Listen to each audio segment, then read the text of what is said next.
floor tape. People are dumb. I am dumb. I could not find where Hall 1C was, and I don't think I will ever forgive myself for this, actually. Hi everyone, my name is Jessa, and I am a cosplayer, and I average about 5 to 6 conventions every year. Marshall, this is an intervention. And this year at Animenyc, I made a lot of rookie mistakes that I wanted to help some of you to avoid, especially if you are dropping money on a convention. Conventions cost anywhere from $50 to hundreds of dollars depending on the convention, the VIP level that you are getting, any packages. Maybe you're also booking a hotel, which is an added fee. And all in all, going to any type of convention costs a lot of money, especially with one of the biggest anime conventions of the year, which is Animenyc. I will preface this by saying I love this convention, and every year I have gone in the past, I have had a blast. Animenyc was actually the convention in 2021 that convinced me that I should go to at least 5 conventions every year. Before that, it was the occasional comic palooza. I was always a bit scared of cosplaying because of like some high school cosplay experiences, but the security at Animenyc was so on it that I felt so reassured. I was choosing this convention as a model to compare other conventions at how organized they are. Now, I have been going to Animenyc since 2021, and I skipped last year. In 2021, there were about 55,000 guests, I believe, is what they quoted. And the next year, I think it maybe ramped up to 60. And there wasn't a huge change for 2023. And last year it ended up doubling, which I was not aware of before booking this convention. I was still under the impression it was around the 50 to 65,000 attendee range. That is very wrong. In 2021, I had a bit of a smaller group. I think there were 4 of us, and we would kind of go and reserve our spots for panels. Someone would go about 30 minutes, maybe if it seemed like a big one, an hour ahead of time, and would get us in line before it was capped. And that was kind of just an expectation even back then, that these panels that were popular would be full. And if I had known that it was going to be double capacity this year, I would have absolutely made reservations in advance, though I was a little unclear about whether or not the reservations could be made by regular tickets or the Animenyc Plus tickets. And from what I could gather, the reservations were only for specific panels, including one I actually really wanted to go to. And so the smaller panels, we didn't expect that they would be absolutely filled up. Now, me and one of the friends in this group had been to this convention before, absolutely loved it, loved the paneling that we got to go to. We did go for the weekend. We didn't go during the week at all.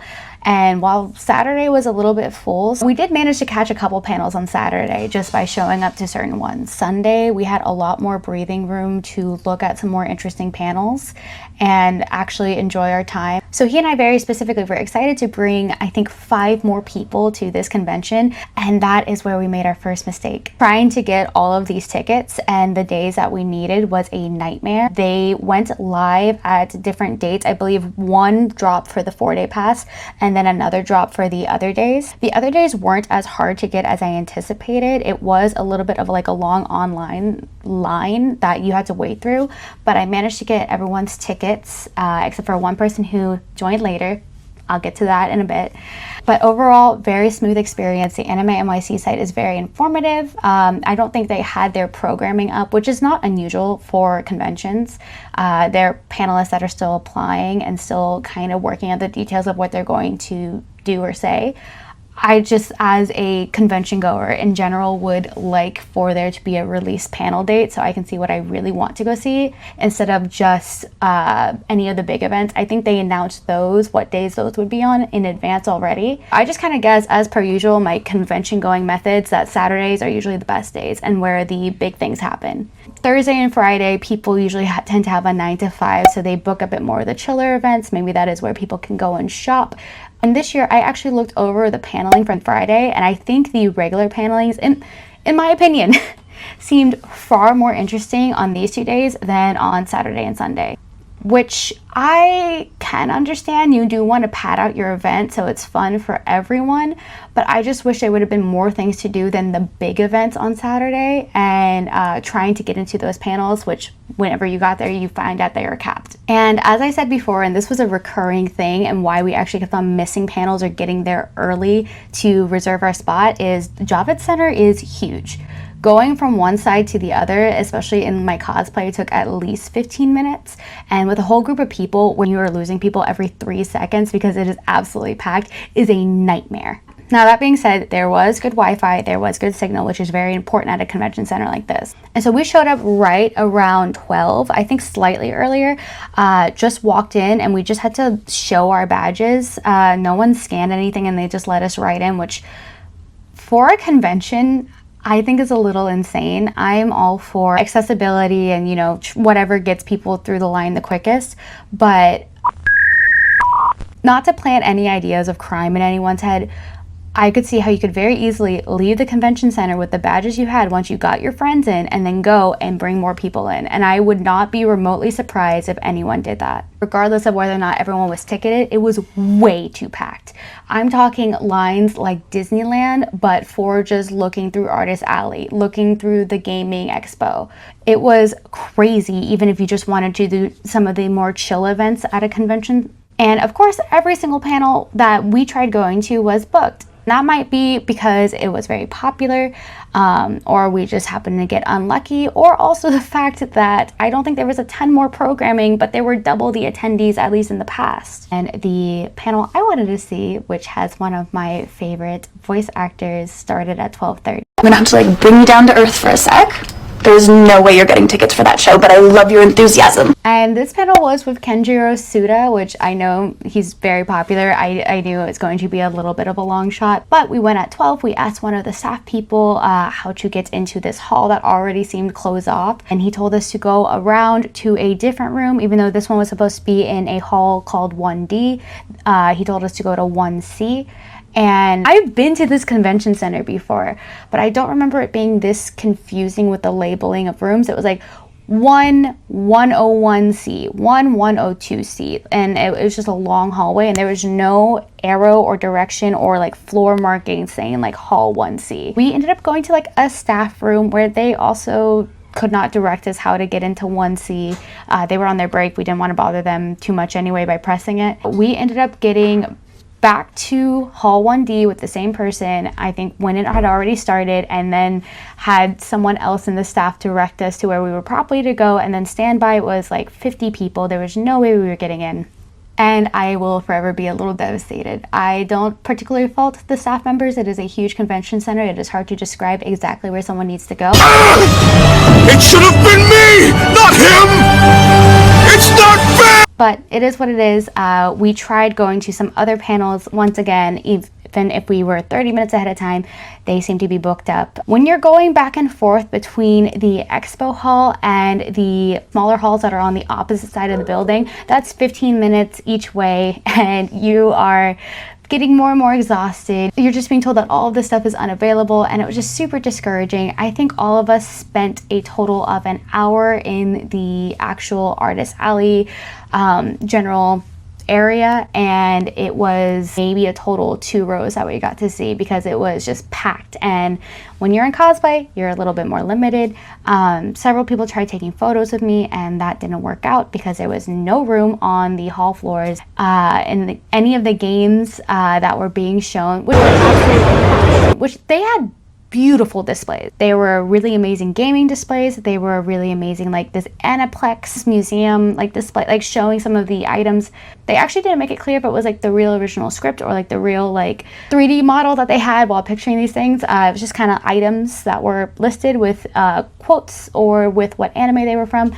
I still found it cool, but anything that had anything to do with that or gaming was a huge, ridiculously long line. So important, I'm going to say this now, for this convention, Saturday is not the day to do events or to do as many events as you want. I am someone who loves Lolita culture, who loves fanfic culture, who loves gaming, who loves general anime, and trying to find an event to satisfy all of this throughout the day, I think even was too much of an undertaking. You're just wasting a lot of your time walking, and I absolutely failed to see anything worth seeing on Saturday other than the actual Artist Alley. We did see a Crunchyroll screening. We did not particularly like any of the animes, but at that point we felt obligated to stay because we had tried so hard all day to just get into one single panel. Wish we would have left earlier and gone to the expo hall to explore more. When I say these 2 halls were ridiculously huge, They are actually overwhelming, way overcrowded on Saturday with people. It's also overcrowded with vendors, which might be a little bit of a hot take. I just saw so much merchandise that I was actually overwhelmed, and these were the only things I bought all day. Now, I will always enjoy seeing merch. I am someone who loves stuff. I am a maximalist at heart. I'm kind of under the delusion I can't have too much stuff, but this was overwhelming. I do think there was a huge variety of stuff. I'm not going to fault Animenyc for lack of anything. This is their programming thing. I tried to keep it. I usually throw these out every year. One thing I do love, they have all of their exhibitors. So if you follow a certain shop, exactly where they are. And one thing that I do think this event was really great about, especially me referencing the like purity of anime conventions in comparison to other nerd cultures and nerd conventions, I think this one did a really great job of keeping miscellaneous things out. There wasn't really, you know, too many D&D dice stands or anything of that nature. There were a few. But I'd venture to say 80 to 85% of the stalls that I saw were anime based.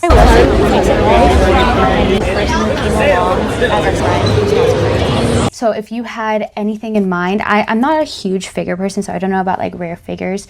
I think you would probably find it. I am a huge Magic the Gathering fan though, and I love seeing cards at events. Especially I have a commander deck that is in sore need of certain cards, and I didn't see any of that there. I did see some card games, mostly like Pokemon. I think there was like a One Piece, the card game. I know nothing about that card game. I don't even know what system it uses. Card lovers, you have some stuff, but maybe not what you're used to seeing at every single convention. I felt like anything unique I would find, even if it was like a unique art style, I would see like 7 more of them within eye distance because everything was also so packed together. So it made me want to look around, but like it's like comparing like apples and Apple Street. Like it's the same thing, and it just caused me buyer's paralysis.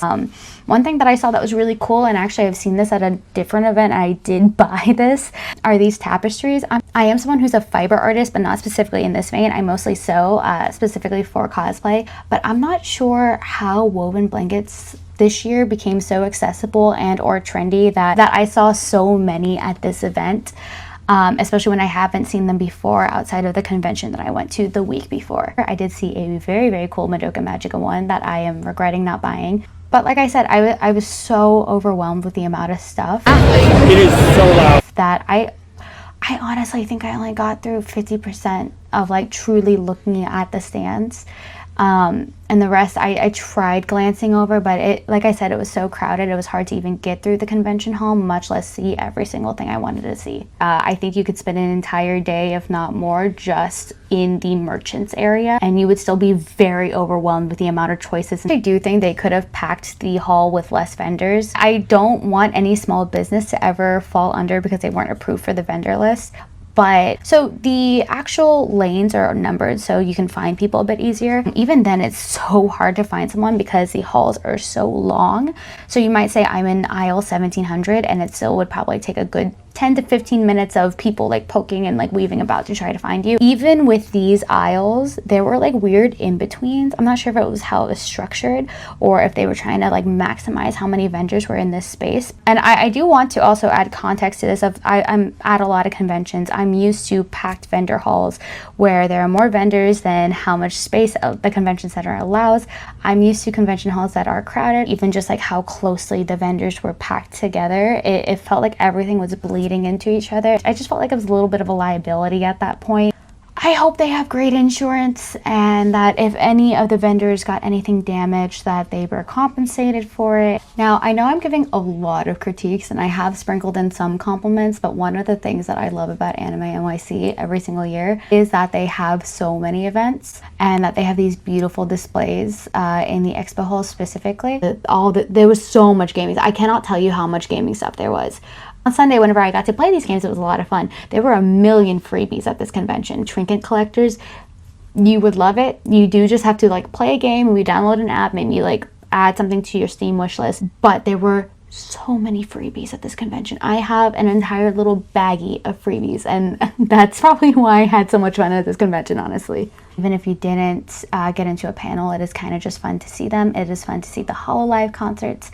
It's also just fun to see people cosplaying, and Anime NYC does not skip out on their displays whatsoever. They don't skip out on their panelists. They don't skip out on their voice actors. There were so many voice actors here.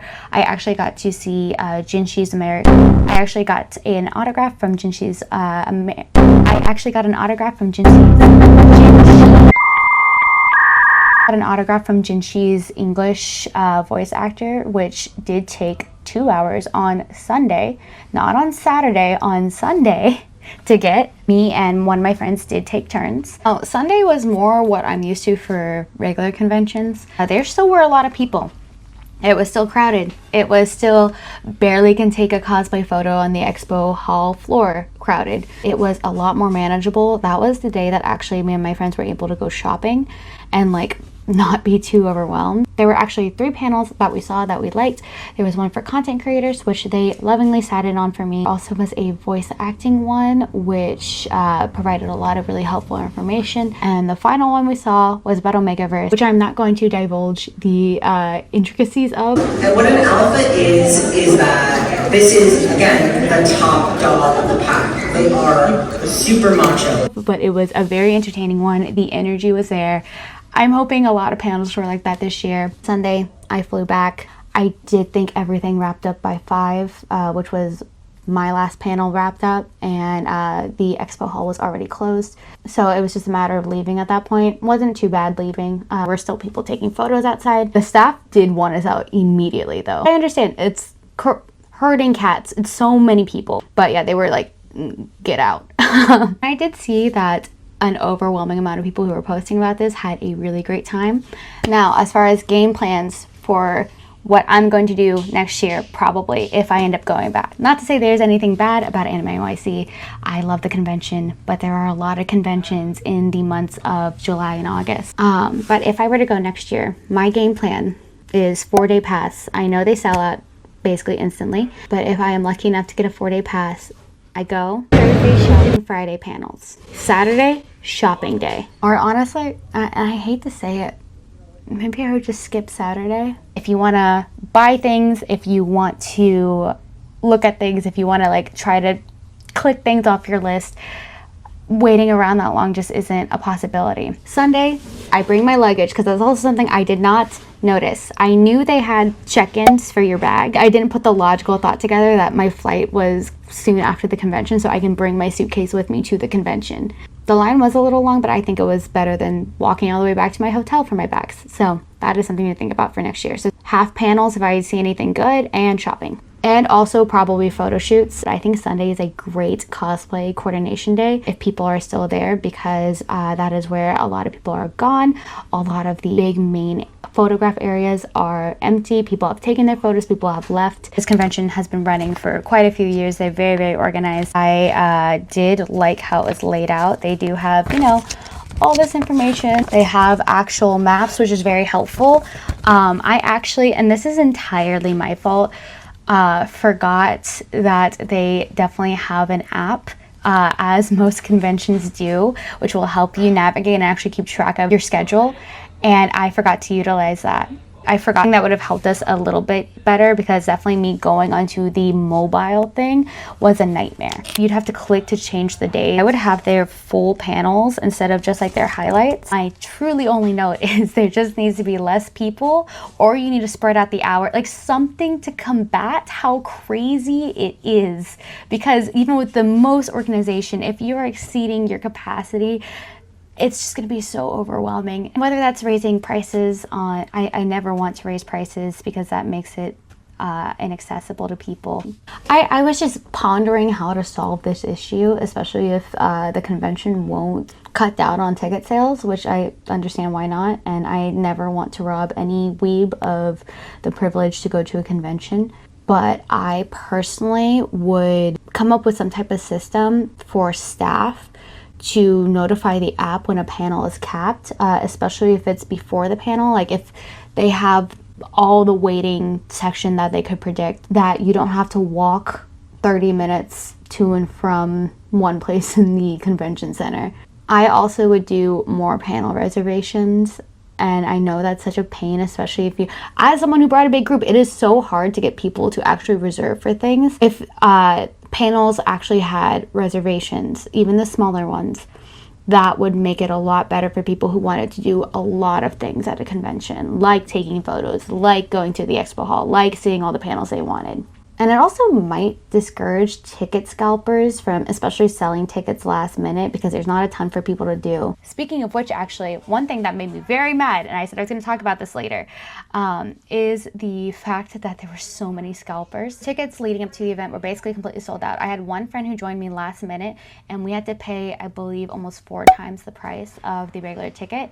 And even then, we didn't get that ticket in. That ticketing company actually had to replace it with a different ticket from someone who was on the street selling a ticket outside of the event. I know this is common for every single event. I go to a lot of concerts, go to a lot of conventions, this happens. I just really wish for an event this packed and this popular, there was something, like maybe provide an ID and that is what actually gets scanned, or something of that nature to verify that the person buying the ticket is the person who is going. And maybe a bit more of a rigorous process, or maybe one through Animenyc where you resell. I know they have one where you can join a wait list and you can kind of sell on the site. As far as the ticket scalpers and paying like 4 times the price to go, it's just a nightmare. But that's just a thing in general for the industry of event planning, and not Animenyc's fault. And these convention rooms only hold so many people, so I don't think it's a matter of adding more people to a room. Maybe it's adding more paneling, adding more space, or breaking up the panels.